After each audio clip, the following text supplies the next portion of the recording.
Good Good. morning, Justice. Good afternoon. How are you today, sir? Well, I want you to know that I am suffering the same technical issues with you as I suffered with Zach, as far as figuring out how to get the good camera to work. So OBS was giving me a hard time. Yeah, I had a problem with OBS yesterday, and I had to switch, and I didn't even try it today because Yeah. I had the same issues. So there's some sort of connection failure there. I agree. Yes. Um, Yes. There's a bug. but that's all right because this is a view looking up to you, and don't we all look up to Ray? Well, may I say, I hope not. So digging into today's lovely content, your headline fits it perfectly. The last couple of days, I'm not finding a lot of good EV news out there. And No. this isn't necessarily directly related to EVs, although there is a component later on that is. But the headline story here is the U.S. Energy Secretary decided to go on a road trip. She went from Charlotte, North Carolina to Yeah. Memphis, Tennessee to prove out the EV lifestyle and road trip. Yes. And just say it did not go super well. Wow. And may I say that Charlotte's a lovely city. Yeah. And Memphis is a lovely city where a lot of my family is or was, or I don't know, I haven't been there in forever, but actually I was there a couple of years ago with Zach, but it is a beautiful, wonderful city.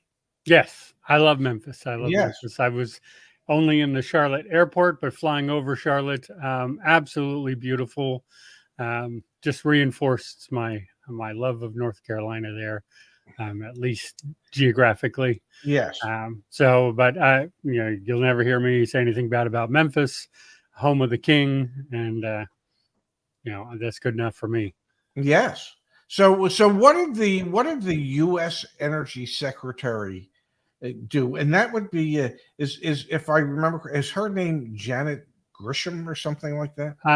Yeah, Grishholm. Yeah. I'm not sure how you pronounce that. Yeah, Jennifer. Well, I knew it began with a J. Yes. Yeah. Okay. So, like, the trip went okay, but first off, they were traveling in a convoy. Okay. Right. They had a Cadillac Lyriq, an F-150 Lightning, I think 3 Chevy Bolts. Cadillac Lyriq. Yeah. Okay. Now help me with this. Aren't they only making like 400 of those vehicles? Aren't they like collector's items? Aren't they like handmade and like close to $400,000? And this is what you use to get average Americans to say, geez, I just need to have an EV. Are you suggesting that somebody in Washington might be out of touch with the rest of the country?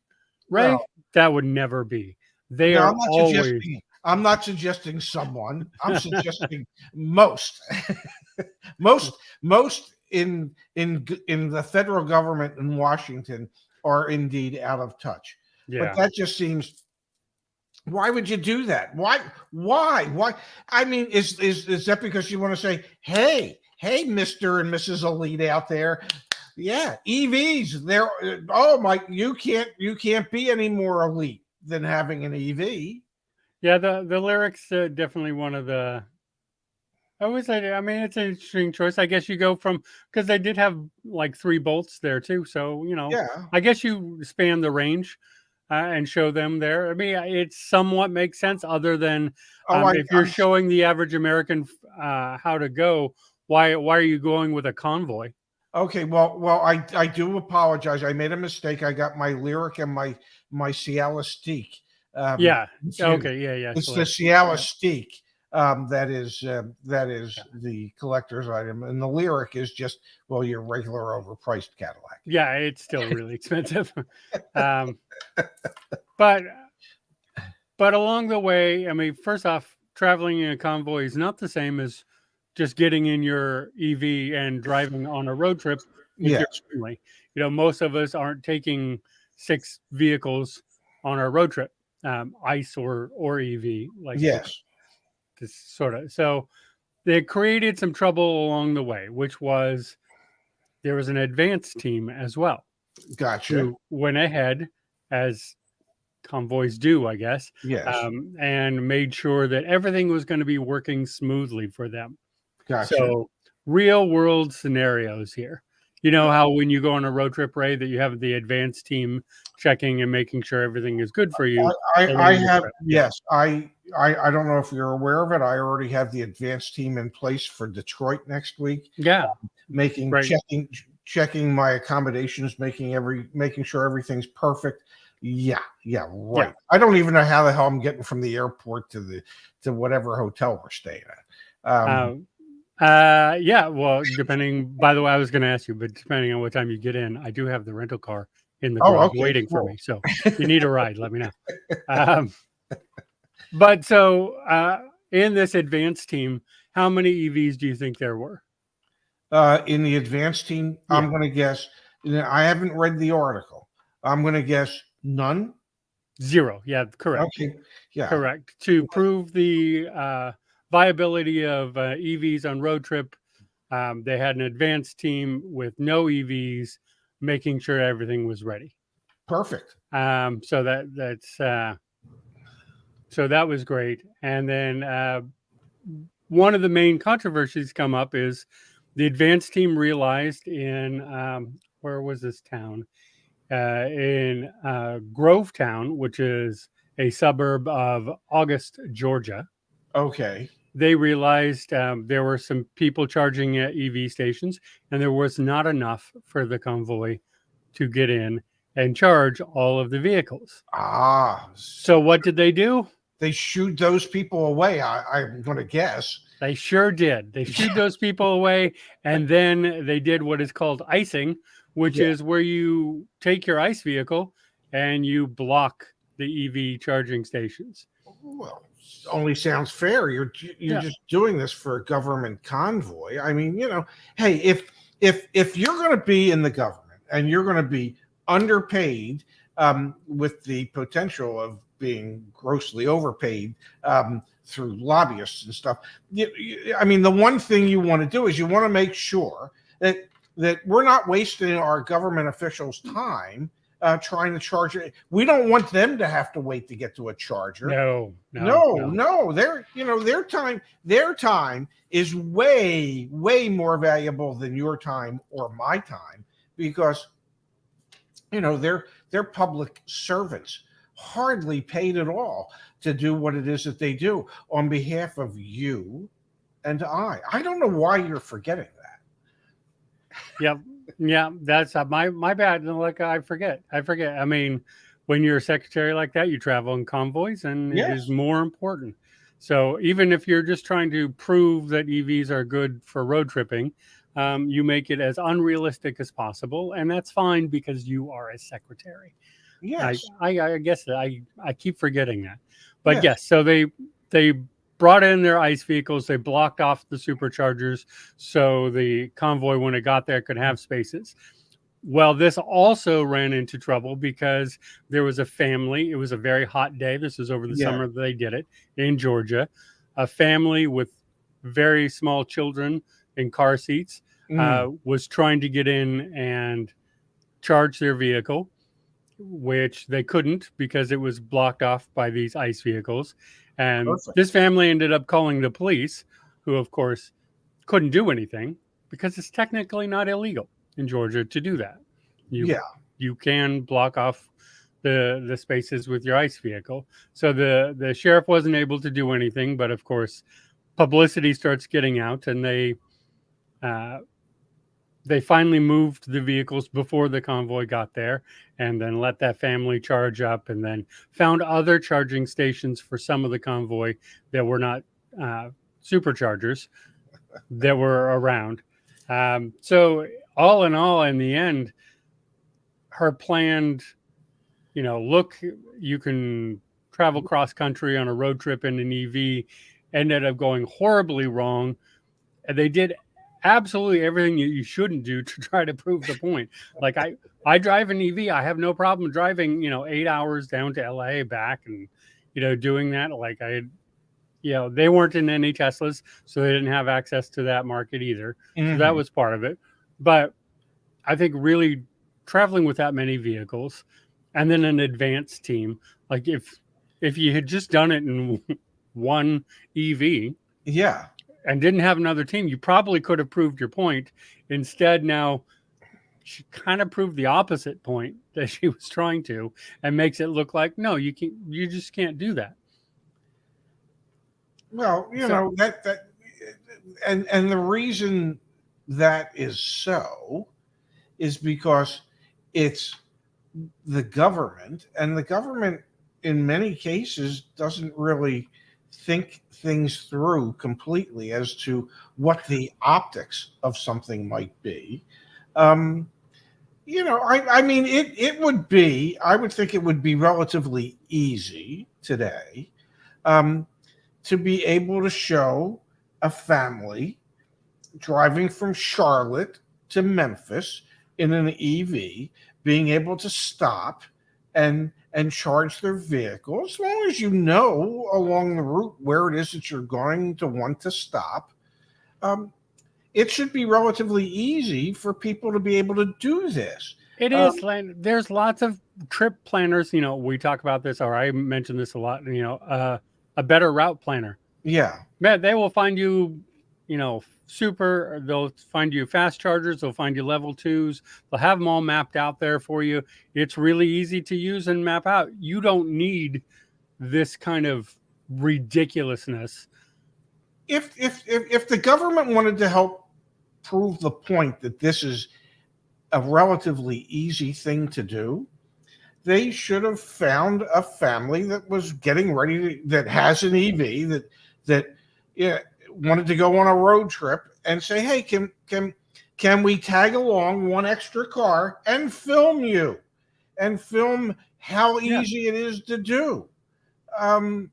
It Yeah. doesn't. As Susanna says, go on a solo trip and vlog it. How hard is that? This isn't very difficult stuff, and the government seemed to have made it more difficult as always, and they got mud on their or egg on their face. Well, that's because the government, people in the government don't know any better. They just No, yeah, I do think you live in Washington D.C. Now, this isn't to. I'm going to say this about politicians. yeah, Not everyone who lives in Washington D.C. I've been there several times now. yeah. Lovely people, but the politicians that live in D.C. sort of get way out of touch with the way just the world works. I think. Yes. Yeah, I think it works differently in DC, and they sort of slowly kind of get out of touch and don't even realize that. Like, I don't know why they thought this was a good idea. And Leon here, I've asked this for when are they going to replace the Beast with an EV, the presidential limo? Probably not anytime soon. 6-ton armored limousine. I mean, you can ask Hummer how much that would cost. Yeah, probably by 2035. Yeah, I'm sure. Sure. All kinds of questions about because they, you well know they load the Beast on the airplane and fly it all over the world. Yes. You would need a charging network in every country you went to. Yes. If you were to do that. So and may I say, having been to Washington, there are many more non-government people that live in Washington than government people who live in Washington. Yes. Just saying. But I'll also say the lobbyists are also probably out of touch, and there's a lot of those there too. Well, they're not out of touch. They're not out of touch at all. They have a job to do. Okay, that's fair. Okay, so they're nobody is more in touch than what a lobbyist is. Okay, you're right. I stand corrected on this. As Suzanne is right, they should have just asked the millennial or Gen X children. We can get into a whole debate about congressional age right now. Yeah. Oh my. sort of out of touch they are. Because let me tell you, right, like I understand you're sort of in that age range, but you don't seem to be in the cognitive area that a lot of these people are.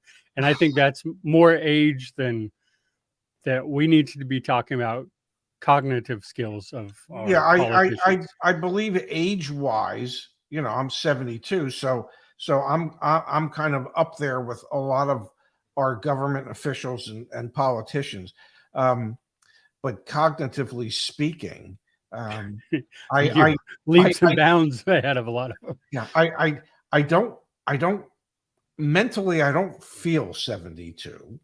Um, so and I don't know if that's going to catch up with me or not catch up with me at a certain point. I don't know, but I talked to my brother, Uncle Ken, and he's 80, and he's as sharp as a tack. I mean, he's well read. He can speak on many different topics and subjects, and speak clearly and concisely.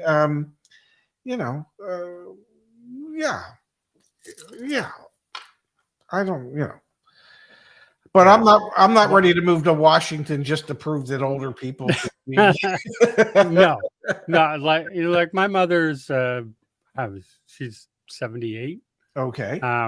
And she, she builds apps for iPhones. She still does mathematics. She was a math teacher. She's super sharp. Uh-huh. Like, she's never asked me like, hey, can you come figure out how to do this or that? She teaches me stuff all the time. So like, it's not an age thing, but there is a cognitiveness. Yes. I mean, there. you look at you look at certain members of the Senate, for instance, not to name names, but my goodness gracious, what the hell are they doing there? Oh yeah, I mean, I think you got both sides of the aisle on Oh, that. absolutely, Where yeah. you're just like that. There's no specific on that. We've had No, multiple senators freezing up, and then you have yes, ones who are being whispered into their ear. No, just say yes. you And know, oh, okay, I'm not going to speak. I just say yes. I'm like, yeah. what? I mean, when we lived in Scottsdale, Arizona, we used to drive through this corporate park area, and there was a place that specialized in cryogenics. And actually, Ted Williams's head is in one of those cryogenic tanks there. We used to, every time we drive by, we'd say, "Hey, Ted, hope you're still frozen."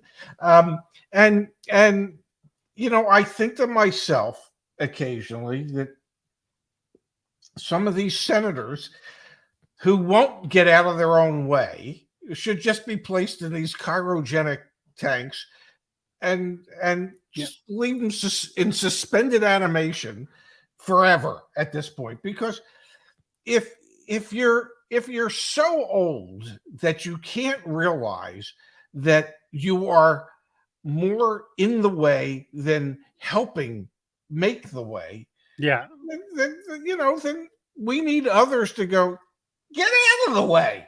yeah. Just get out of the way. Age doesn't mean that you have the right to be there when it's well past your time. Yeah, I That's mean, I don't think age means that you should be pushed out either. Now they're talking no. about age limits in Congress. Like, what do you like? Why would you want to do that? Like, there are some very smart, cognitive, older Americans who with great experience that I think we would want in there. Yes. But I think there is definitely. I mean, look, there was there's a congressperson who had a stroke. Barely understand a lot of what was going on, got elected, went to Congress, is still having problems. They're not anywhere near 70. They're very young. There's got to be cognitive tests, I think. And that's not to say that congressperson is a bad person or anything else, but stuff happens and you have cognitive issues. I like, one of the best quotes I heard too, the U.S. Senate is a privileged nursing home. Yes, it is. And Jared has a funny but very scary comment because it's very true. Yeah, The whole place is Weekend at Bernie's, pretty much. and it is, Yeah. and that's very, very frightening. Because funny, but that is true because you do see there's a lot more of the aides sort of whispering things into people's ears, on camera even. And Yeah. they're just like, yeah, okay. And then we go and it's like, oh, that's awful. Like these are the people who are voting and making laws. It was at that one point where this is before Sotomayor came in, but right before she came in, none of the Supreme Court justices had emails and Wow. had never used email, and they're making laws regarding online content and how the internet works. And you kind of go, oh, should you be making rules about that when your aides are the ones who are doing your emails and you've never used email before? Like there's some scary stuff that goes on that you gotta go, But I mean, not the Supreme Court stuff, but on the senators and everything side, we have some responsibility in that as we're the ones who keep We're the electing ones who them. vote them in. Yeah. Yep. Yeah. So there is some. Back into the EV stuff, though. Okay. John here, our good friend John Cipolla here, sent us a lovely article this morning about GM's Ultium cell battery plant, Yes. which has been hit with a ton of OSHA violations and complaints. So OSHA is looking into what do they say here? I feel like it was 32 OSHA violation complaints. Is that all?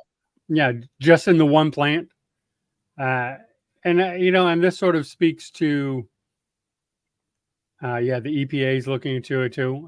So this sort of speaks a lot to this new transition. How safe is it for workers and this stuff, which kind of leads me into the UAW contract talks. Because they're also talking, one of the pushbacks from the OEMs is we can't give you more money because, yes, we've made profit. However, we're using all that profit to put into the EVs over here. But then they're cutting all kinds of safety protocols and corners over in their battery plants. And, now they're becoming unsafe and they don't have the same safety regulations and protocols in the EV plants that they do in the ICE plants. So the workers are like, hey, we need, all we're asking for is the same protections. And the OEMs are kind of going, no. Did you freeze up, Ray? I think you froze up on us. I can hear you. Yeah, it wouldn't be the first time I froze up. And I probably deserve to freeze up after talking about cryogenics. So, so it's only fair. That I would freeze up. But I'm reminded of when we lived in Mesa, Arizona, and we lived literally less than a mile from one of the airbag manufacturer plants out there. And God knows how many times there were issues there where, some of the detonators would accidentally go off and, it's just part and parcel of building things that explode. Yeah, well, I mean that's been most recalls of vehicles have been airbag related. Yes. Yeah, that by quite a bit because there's. Yes. I was astonished to find out there's only like 2 or 3 really major players in that field. Exactly.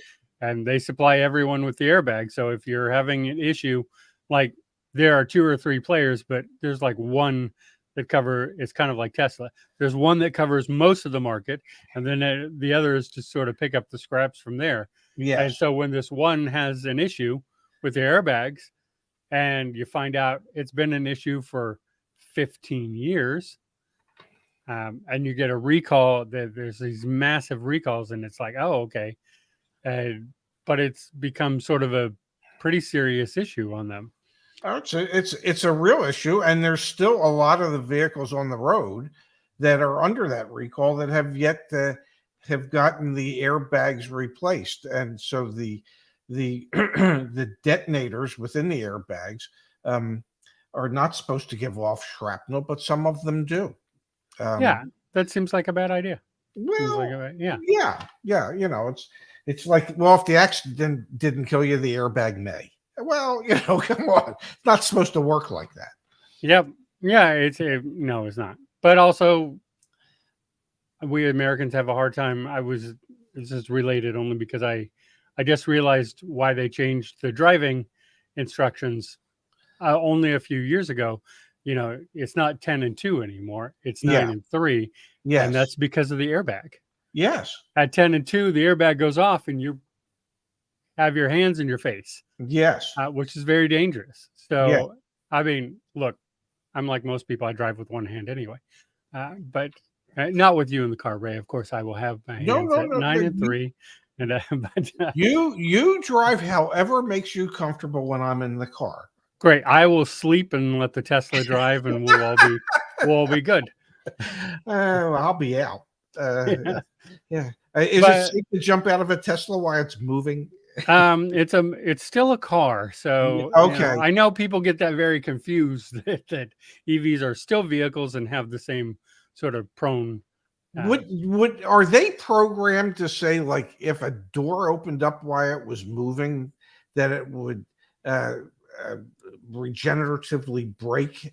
I don't know how that would work. I know if I try to drive over 3 miles an hour without my seatbelt on, Yeah.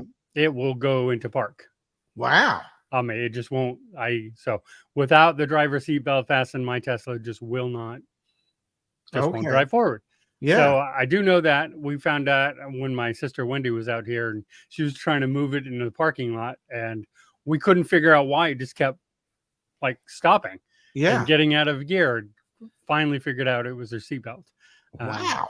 So I don't know what happened because oddly enough, Ray, I have never tested opening the door while I'm driving the I would vehicle. just be curious if I would be too. Maybe Yeah. we can try that in Detroit in an empty parking lot Okay. and find out what it does. Yes.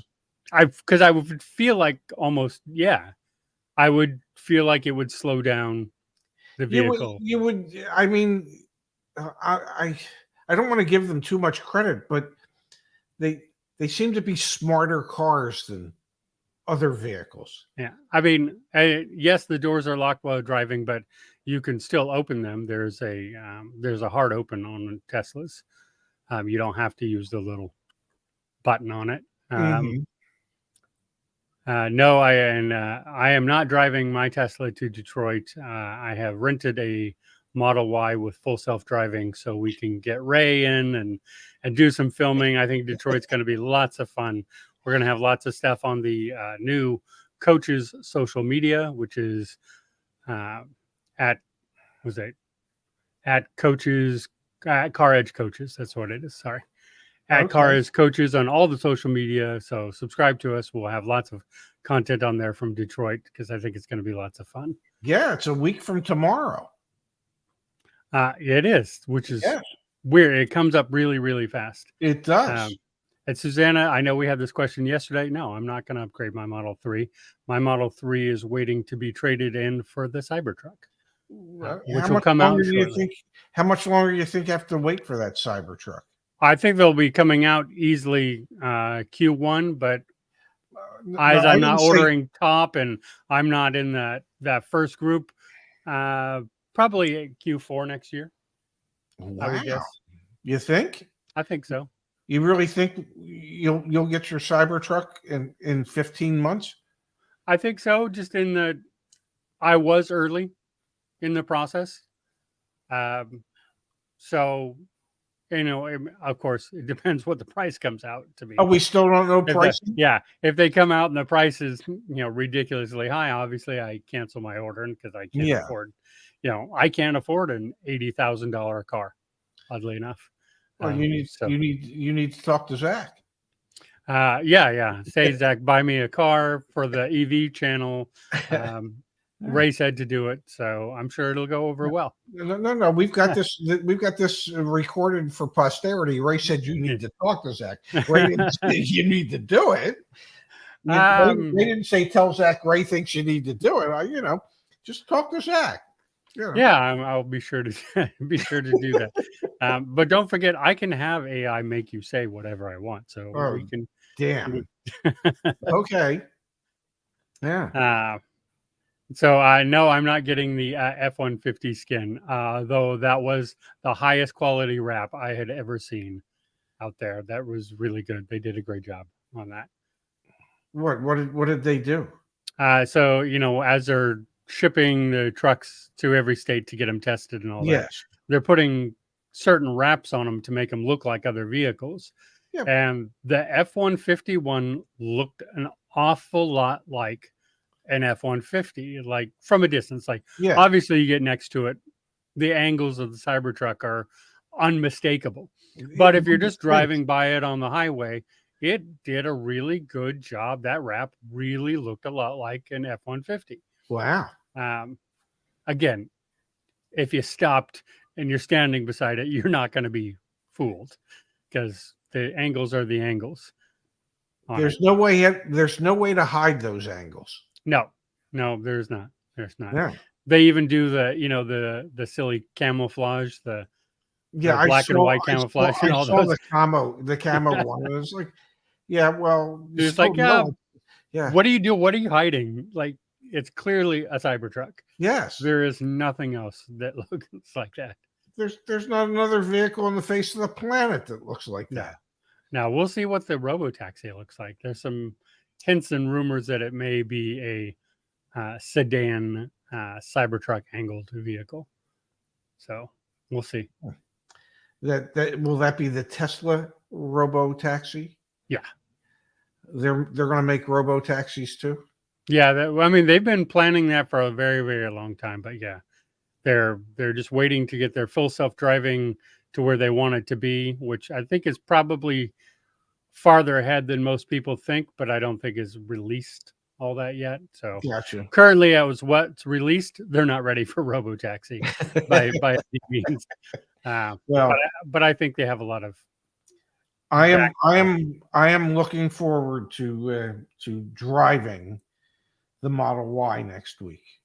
Yeah, I'm looking forward to your opinions, and because I know you won't whitewash it, you won't be polite about it. You just be on. I mean, you're not rude, so I'm not saying that, but you'll be honest about your review of it, and I'm anxious to have you drive it and see what you think of it and how long it takes you to get used to regenerative braking. Yeah, well, I will say this: when Zach and I did those reviews of vehicles that we drove, it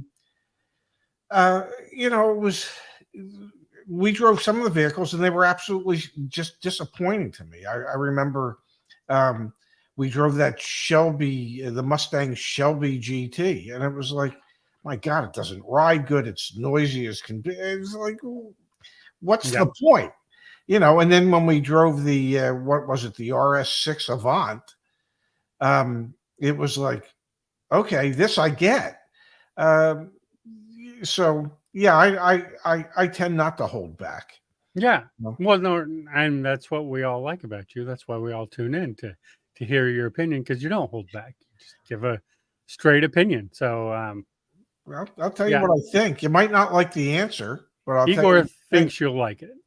Well, we'll find out. Yeah, we'll find out. Yeah, we'll find out. It's a different drive, so it's a different feeling, and I have ridden in a couple Teslas. I have never driven a Tesla. Yeah, I to Stuart's point, I think you already are not a huge fan of the interior because you've driven in them. It's the interior. There's nothing special about it. Yeah, well, I mean, other than its minimalism. Yeah, it's like it was designed by IKEA. Yeah. I mean, certainly the electric Mercedes is more luxury, as we talk all the time here. Tesla's not luxury; it's premium. It's and to J-Mac's point, no, I'm the Mustang guy. Actually, not Phil. I mean, Phil likes his Cadillacs. Yeah. I'm the Mustang guy. I'm the one who loves the Mustangs.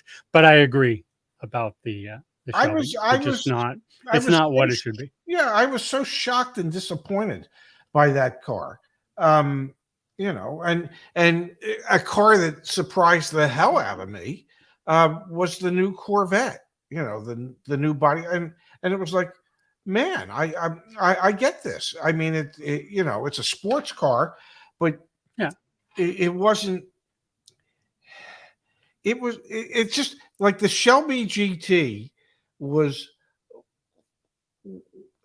My sense of it was the person that needs to drive that needs that's that person's way to prove their manhood. Okay, Yeah. it's Yeah. loud and it's obnoxious and it's bumpy and it's everything that that a bad man is. And when we drove like the Corvette, it was like it could be loud, but my God, the ride was smoother. It was you it it felt like how do it just felt more refined. It Yeah. felt like that's a car, or the Avant was they're cars that the person that drives it, they don't have to necessarily make a statement to say who they are. Um, Yeah. that was when I first started selling Acuras. We had the RL, and Lexus had the LS 400, and the RL was, I don't know, $10,000 less expensive than the LS 400. And I used to say to people, I said, those who buy RLs are people who are secure enough in who they are that they don't have to spend an extra $10,000 to tell the world who they are. And that's kind of how I felt about the Shelby GT. It was like, yeah, I need this so that I can tell the world who I am, because I'm not secure enough in who I am. Yeah. I mean, so for me, who's owned 6 Mustangs in my lifetime, and love the Mustangs, Mm-hmm. the new Shelby is trying too hard to be something from the past. Igor says that here he had a 67 fastback, Exactly. Yeah. which is a world away from what the modern Shelbys are. And Yeah. I agree with you, Ray. Like the Shelbys are trying too hard to be something that they're not. Back in the 60s and even really 70s, those Mustangs were, that's just what they were. They were muscle cars. They weren't trying to be muscle cars. Mm-hmm. They were. And Yes. now, technology has changed and this and that, and they're trying to invoke this sense of nostalgia from people, and it doesn't hit for me. I don't like. Half that sound is fake, And which I despise. I hate the fake sound. and back then, the muscle cars really, and every manufacturer had a muscle car. The Barracuda, the Firebird, the Trans Am Fire. I mean, everybody, even AMC had a muscle car. Yeah. Everybody had a muscle car. Um, And I know we talk all the time, Mario and Phil's favorite thing, EVs don't have a soul because yeah, they like that. But I will tell you, I don't find modern quote unquote muscle cars to have a soul either. You can hear that that's all fake. You yeah. can hear that it's, you hear a 69 Charger startup. There's no question that sound is all organic and genuine, and the power is coming through there, and that's what you're Mhm. hearing. Now it's engines just have improved so much that they don't make those sounds naturally. So you have to tune them, and you have to do all this other stuff to make them sound like that instead of them just naturally sounding like that. And, Well, and there's such a world of difference in those kind of vehicles. aren't they going to do that in the future to some of the EVs, to Yeah. the EV muscle cars? It'll all be fake sounds and everything, Yeah. obviously. Look, half the cars out there right now have fake sounds. That's Yeah. what's, they're piping fake sound through your speakers to make it sound like your engine and stuff. And Megan had a weird question. Yeah. I'm a fan of the Mustang. How do I feel about the Mach-E? Well, the Mach-E's a Ford. I don't know what you're talking about. It has nothing to do with the Mustang whatsoever. But I like the Ford Mach-E. It's a decent vehicle. But don't ever call it the M word.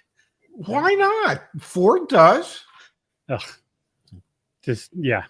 If- Every Mustang lover in the world, even EVs lovers, and like, no. What are you thinking? That was stupid to call it that. So we'll see how, because I know Charger and Challenger are both going to come out with EV variants, and I'm like, I hope they're not weird SUV variants. I hope if you're going to make them into EVs, that you keep the spirit of what those cars were, because that's the worst thing about the Mach-E is it has no spirit of the Mustang. There's nothing in it that's Mustangish. That's Mustang-ish. Yeah. Had you electrified a new Mustang, okay, I would have been okay with that. There's nothing wrong with that. But this Mach-E is nothing like a Mustang. So, the Charger and Challenger that come out, I really hope that they don't come out with some weird like station wagon or SUV of it and slap that name on it, because it's like, you just call it something different. It's okay. I concur. And you know what time it is? It's lunchtime, I You're think. damn right. Yes. Yeah. Yes, it's time for me to fill my belly. All right. And it's time for me to get on to, I have so many consult calls today. Well, So if you guys are all there looking, don't forget you can get consult calls with the coaches, one-on-one, 30 minutes. wow. Just go to CarEdge.com, and they're great. I love the consults. We're doing more consults than chats these days, and I love it's basically this. I get to talk to people on camera. We talk one-on-one. I'm not helping multiple people. I'm focused on you. I get to either review your deals, answer your questions. So those are great. I love doing that. I'm always excited on days I get to do lots of consults. Very cool. Stuart wants to know what's for lunch. Yep. It's turkey breast on rye bread again today, Stuart. I'm not a very creative person when it comes to lunch. I buy my cold cuts, and until I finish them up, I'm having my turkey breast on rye bread. That's it. It is boneless turkey breast, right? Oh, absolutely. It's yeah. off the bone. Off the bone. That's what off the bone turkey breast. Only $16.99 a pound, ladies and gentlemen. Only. $16.99 a pound. I don't think I can afford that. Yeah, that's a lot of. It's half the price of their Castle's brisket, which is $32.99. Only $32.99 a pound. Which is awful. Like, let's put that into context, right? Brisket was used as a slow cook meat because it was a dirt cheap that nobody wanted, nobody used. What's your point? I can't believe the cost of brisket, because I love doing some actual slow roast barbecue. I love smoking some meat, and the cost of brisket is absolutely insane. Like, this is the cut you're supposed to throw away. Why are you charging me? Well, the only other thing that would be worse than the brisket at Castle's is I think the Nova Scotia lox is running close to $40 a pound now. So, and remind me, lox is just salmon, right? Smoked salmon. Yeah, it's pretty much the only fish I eat. And they're aware that salmon is very prevalent out there. They don't care. Okay. Okay, cool. They do not care that it's because Jews will pay too much for it. Yeah, I mean, you're up in the Northeast, and I bet let me help you with this. If there's one thing, I mean, they price it like it's oil, okay, like it's crude oil. So, yeah, it's like John just wants you to go out there and fish it for yourself. Then I'd have to smoke it, I don't have time for all that. I got shows to do. All right. Well, you go enjoy your turkey sandwich. Well, thank you. And we will be back on Friday with Mr. Phil talking about something. Okay. Well, I'm looking forward to it. You have a great rest of your day. Help lots of people out, and I'll see you on Friday. All right. See you on Friday. Thanks, See everyone. everybody.